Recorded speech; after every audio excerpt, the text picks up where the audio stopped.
It's actually unpleasant.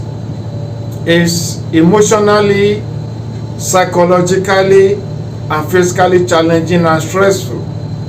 When you spend some years in a particular place you believe to be a fellow African nation, adding your own quota to it, and you are now told, go back home and fix your country.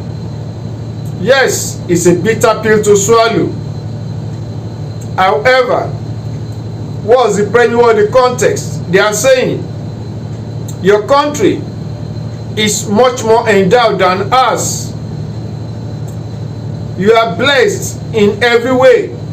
However, we know that you are not using the resources you're not managing very well. So the point now is this: we're tired of your presence here, scrounging with us, struggling with us with our own resources here, which we are finding out very difficult to manage.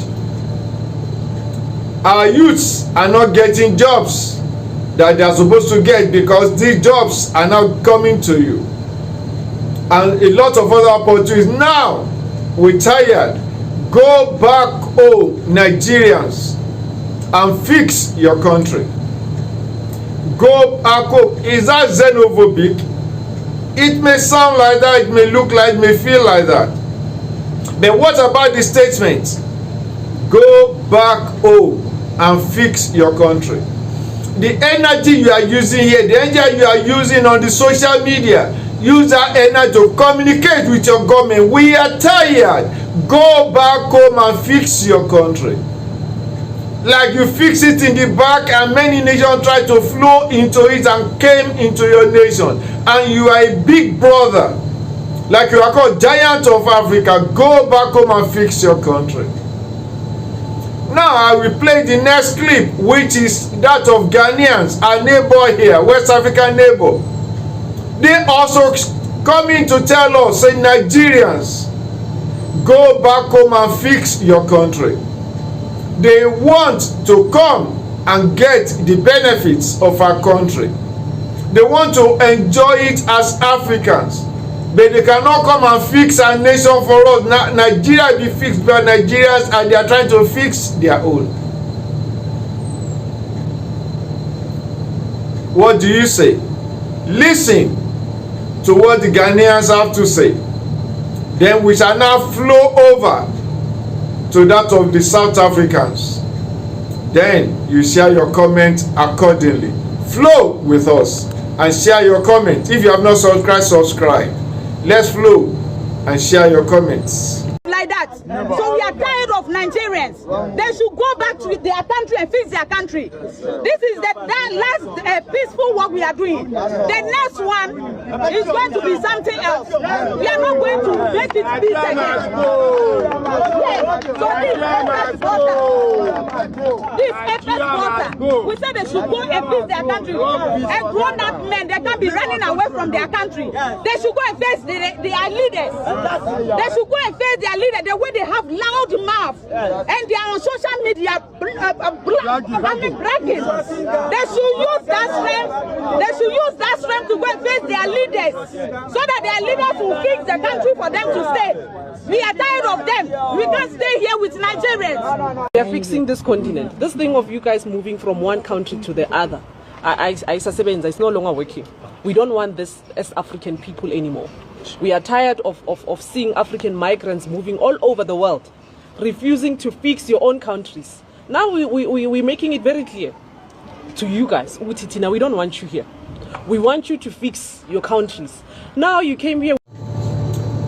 It is inarguable that Nigeria is blessed. It's one of the most blessed, most endowed countries and nations in the world. So we now have challenge with South Africa. Do not only Nigeria and Nigerians, but some other African nations. But if you check the statistics, Nigerians will have the largest population among the immigrants that are being sent packing from South Africa. I take it and I perceive it that this is a subtle message to Nigeria and Nigerians and Nigerian government So we look at it this way. We titled the discussion, South Africa's tough message to Nigerians. Is it time to build our nation or not? Now, South Africans are saying this to Nigerians. Whether we like it or not, one message keeps echoing through these debates. Nigeria is richly blessed. Why not go and make a country work? It is a difficult statement to hear, but perhaps it deserves serious reflection. Don't you think so? Yes, today, this is not about blaming South Africa or attacking Nigerians or for attacking Nigerians. It is about asking ourselves one important, very important question. When will Nigeria become the nation? Yes, that its people will no longer have to run away from, but one nation that others will like to come into. That has been the story of Nigeria. In the 60s, 70s and early 80s, Nigerians just travel out, maybe to further their education, and after the course, they come back home. They go out to get some fresh knowledge, to see some other ways of doing things better, and they come back home and start to invest and start their establishment. Nigerians majorly go for summer holidays in US, in Britain and other parts of the world. But now it has become something that they are deliberately not going for holidays again. So when will Nigeria become that nation that the citizens will not be running out to looking for better environment that offer them stable electricity, a more secure environment, functional infrastructure and institutions, and stable government? So that is the question we have to deal with. So we know that Nigeria is one of the most naturally blessed nations on earth. We have abundant crude oil, natural gas, limestone, bitumen, even coal. We have very fertile farm ground all over the country. Gold, iron ore, tin, coal, lithium, bright sunshine all the year round. Rivers are one of Africa's largest and most energetic populations. Unlike some other nations of the world, nature and divinity spare us most of the natural disasters like tsunami, earthquake, and a lot of others, tornado, that disturb other nations of the world. Our temperature, the weather, doesn't go to the extreme. Like in the temperate region, we have extreme cold where the temperature will be going to -20, and when it's summertime, it can go very high that people suffer for sunstroke. When did you ever hear that anybody in Nigeria ever suffer or die from sunstroke or heat stroke? That is how blessed Nigeria is. Nigeria have entrepreneurs that are among the most innovative anywhere in the world, and that's part of the challenge we have in South Africa, because training at home, experience at home here in Nigeria has trained Nigerians to be very energetic. Whatsoever you find yourself doing, you do it almost your utmost best wisdom, energy, slaving day in and day out to make sure that business grow, that establishment grows. Very creative, very innovative. Never say die.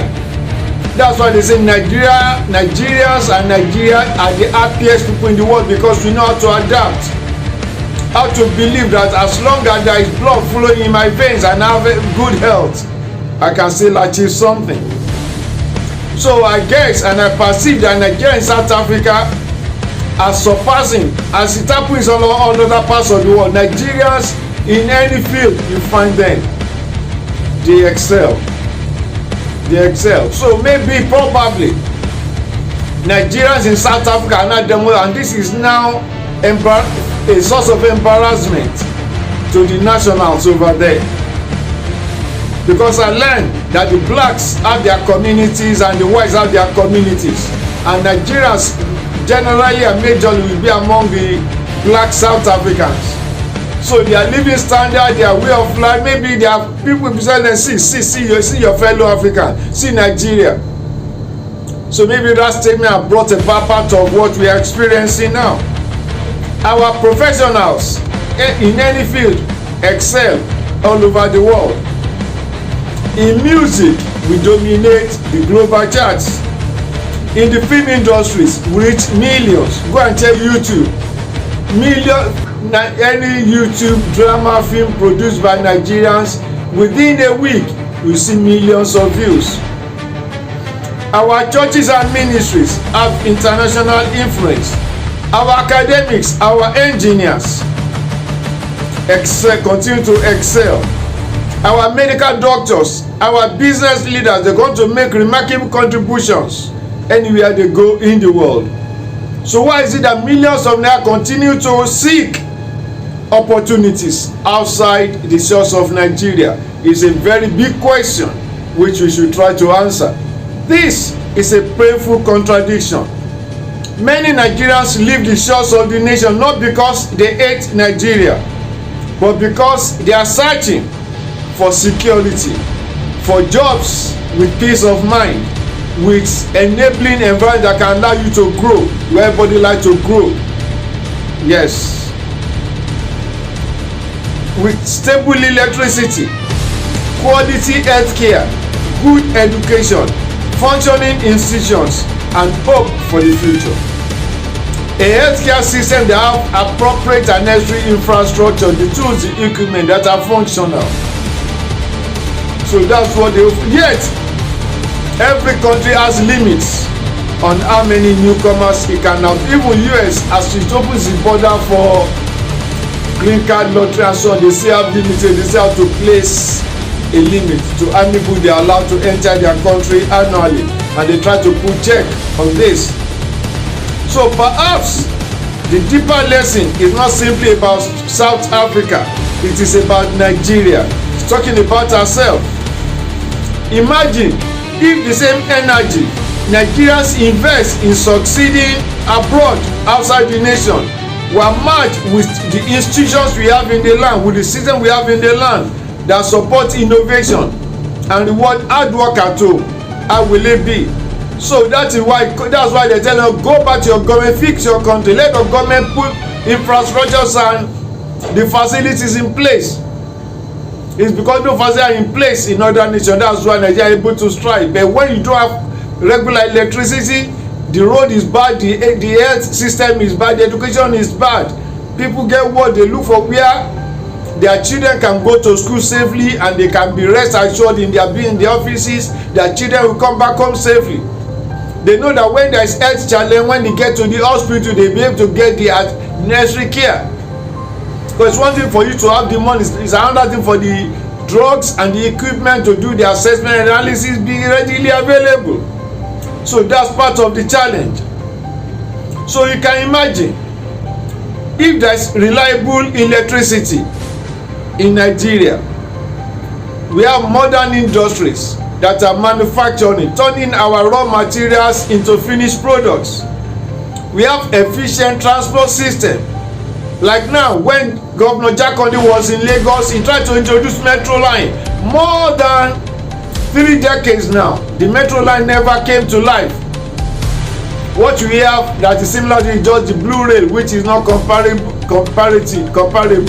to the metro line that Governor Jakande was trying to, Alhaji Jakande was trying to establish then.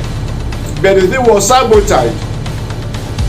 So you go to countries where they have the tube train, they have the electric train, they have the bullet train, they have all that one, they have the system that works. You can time yourself that you are going to work in a particular place and it's 1.5 hours drive, then you can be sure you get there within under 2 hours. But that's not predictable in Nigeria. Anything can happen. You can be 4 hours in traffic, 5 hours in traffic. So that is part of the challenge. So we have transparent governance where there's accountability. but our governance is so crooked. It's another story. It's another story for another time. We have quality education. It's painful, it's disheartening when I saw on YouTube yesterday one of the content creators went to a particular town in the southeast and was showing a school, a secondary school, what we call high school in the US. The only one in that local government, and the roof, no good roof in all the school. The roof has been blown up by the wind. The seats are scattered. Some of the classrooms don't have seats. That means when rain falls, the children are under the force of the weather. The rain will be literally pouring because there is nowhere to hide from the video. It's painful and sad. A justice system that people can trust. Now where judges are bought off by politicians, like it's happening in Abuja now, when the minister is now building houses and giving houses, duplexes to judges. That means he's buying the court so that when my case comes to you, I scratch my back, you scratch your back. One good turn deserves another. So we have millions of productive jobs in the land like it used to be. In the late 70s and early 80s, once you graduated from the university, there is job waiting for you. Because there are so many factories, functional, productive factories. Many of them are folded up and run to other countries. So we have Nigeria as people, intelligent, creative, innovative, hardworking. And Nigeria has resources at every cadre necessary. And we have potential. But what is often missing consistently is leadership. And with the leadership, we lack accountability and collective determination to build institutions that outlive individuals. That is part of still our challenge. No institution is working now. Everything is struggling. After 50 years, after 60 years. And it's because we have saboteurs that come to sabotage you for their selfish interests. And that's why we're talking about 2027 coming for the elections. Everybody must get your voter's card and see that you vote and make sure your vote counts. So what are we looking at? Real change will require honest leadership, active citizens that don't keep quiet when things are going wrong, strong institutions like we are shouting. Let there be fairness in our justice system. We still have some few good judges that are not bought over, are not buyable, their judgments are not sellable. And determination by all to build a nation that outlive individuals. Real change require all this. Perhaps the greatest response Nigeria can give every citizen is not argument. What we need is transformation.